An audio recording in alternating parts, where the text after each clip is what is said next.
Hi guys, it's Emily, and today I'm here to bring you part 2 of what I read in May. I have 3 books to talk about, so let's just get right into it. First book I want to talk about is As Always Juliet.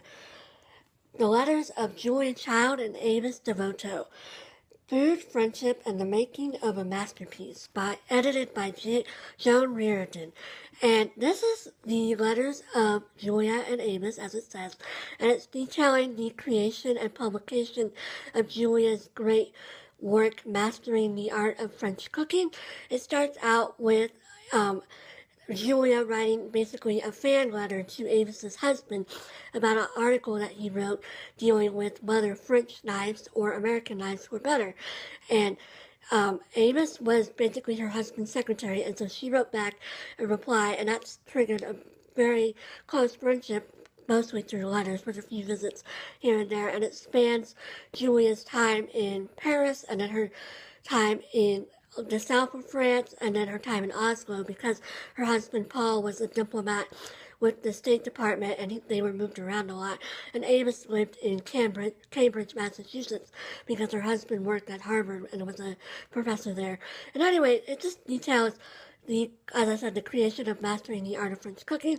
When I first started this book, I was afraid I was going to have to DNF it because it was so focused on like cooking and recipes, and I know that seems obvious, but it just got really detailed into like their methods, and I don't particularly care that much about cooking, and I'm certainly not skilled enough to like cook the recipes out of Mastering the Art of French Cooking.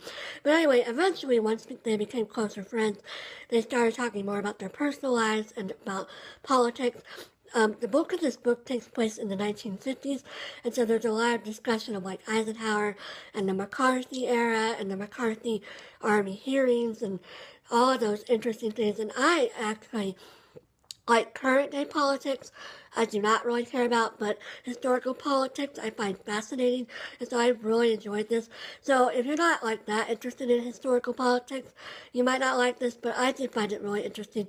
And then they also talk a lot about the process of how they got Mastering the Art of French Cooking published, because initially it was at Houghton Mifflin, and then it got moved over to Knopf, I think, Alfred Knopf's company.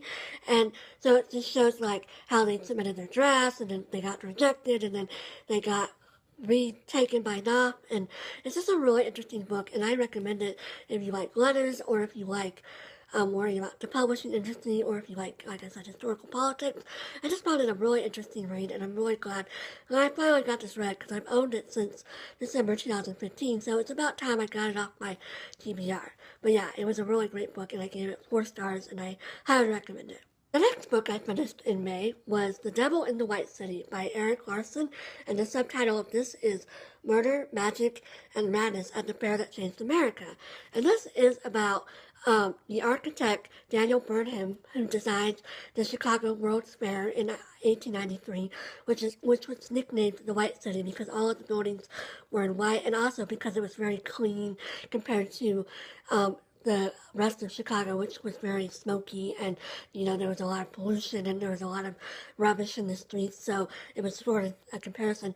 And also with Daniel Burnham, the other main character is H.H. Holmes, who was like the first well-known serial killer in the United States, and he sort of lured victims to his house from the World's Fair, and he had several women that he dated, and he lured them.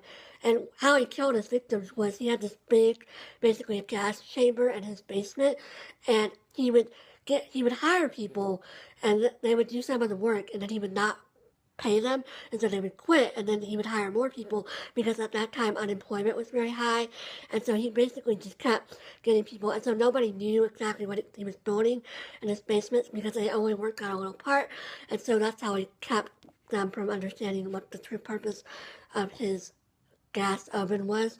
And anyway, so Daniel Burnham was he sort of worked his way up to becoming one of Chicago's premier architects, and then he was one of the main, movers and shakers to get to the fair to Chicago. And it shows his life, and then it shows how the fair was planned, and while the fair was going on, and then briefly it shows the effects of the fair on, the architecture and things in the United States and city planning and things like that.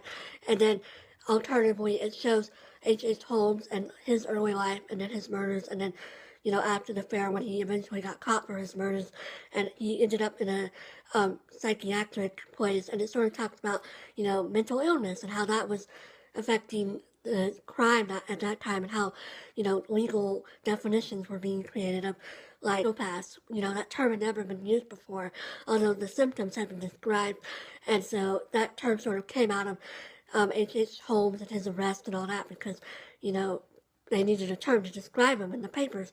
And I enjoyed this book, but I didn't find that the stories were woven together that well. H.H. Holmes, he didn't, actively go to the fair or anything. He just, had a hotel, and he would sort of lure guests at the bottom, to his basement, and he didn't really, I don't know, I felt like they were trying to connect it in a way that it wasn't really meant to be connected. It didn't really, they never met. The two main people in this book never met, and so it was sort of like, why are you trying to bring them together? They just existed at the same time. That doesn't qualify them to having both be in the same book. But yeah, I found this very interesting. I gave it 3 stars, I believe, because I did find some of the writing to be sort of overly flowery and overly detailed.